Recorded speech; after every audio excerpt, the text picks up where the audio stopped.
walaloo simannaa ustaazii keenya Fooziyaa Jamaaliif.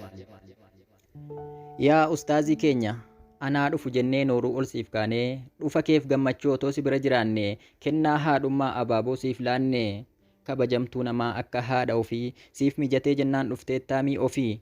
Moo har'a ziyaartee boruu nurkaa badda, si dhabuu hin dandeenyu qalbiitu nu gadda. Onnattuu xiiqoftuu barsiistuu qur'aanaa, jechi kan kee tokkoon qalbii nama banaa. Qaraasistee kaatee eebba faana laatta, kan siin nuuf kenne rabbiifuu galata. Qur'aana qofaaree kan sirraa barannu, namna laa dhageenyaan lakkisaa namanu. Waa'ee amala kee tokko lama jennee, ijaan ni argina dubbachuu dadhabne.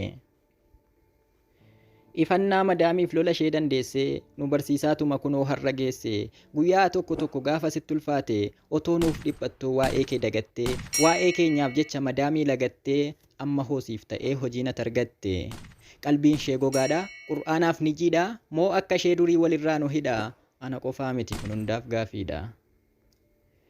Hidhaan akkamiillee nurraa sin hambisu, hacuuccaan madaamiis nurraa sin harkisu. Ati akkamitti ilaaltamee ilmaan kan kee kana, jechi kee tokkichaan qalbii nama bana. Jedhanii si hamatu, atoo maal jettaree, rabbiin si haa jiraachisu beekumsaan si qaree. Keessa keenya laalee nuuf silaate rabbuu, barsiistuu ofsituu ortee warra shaambuu. Bu'aa dadhabbii kee nutis galma geenyee, afshirsi boonsina hundumaa dandeenyee. Yoo namni baratu qalbiidhaan gammadda, dadhabbii namaatiif dursitee dadhabda. Hinaaffaas hin qabdu kan kee namaan adda. Kanaaf si simannee, dhufa kee gammannee, si birattis ta'ee duubas si hamannee, gaarummaa kee malee ammeenya kee hin dhabne. Gargaarsa rabbiitiin ilmii nu barsiistee karra wallaalummaa ilmiin nurraa cufte, anaa dhufu jenna baga nagaan dhufte. Amiirtonni keenyas warri nuuf dadhabdan, haamilee nuuf ta'aa ka ofitti nu qabdan, bakka ishee buutanii gaafa ishee mijanne, darsii irraa buleera jettaniin himanne.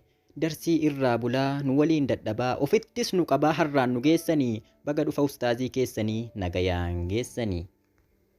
Cabaa yeroof okkoluun naafa jechuu nuuf hafaa, borfayyuu waan hin oolleef jechichi karaattafa. Yeroodhaaf nurraa turtee erga nuuf dhuftee har'a, ijoollee ruumii lamaa yaaddeettaa immoo adara. Akka yaadde nan beeka ilmoowwan koo jedhii waami, akka gorsaattis ta'ee dhaamsa qabdu nuuf dhaami.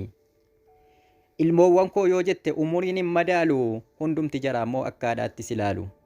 Ilmoowwan koo yoo jette umuriin hin madaalu, hundumti jaraa immoo akka haadhaattis ilaalu.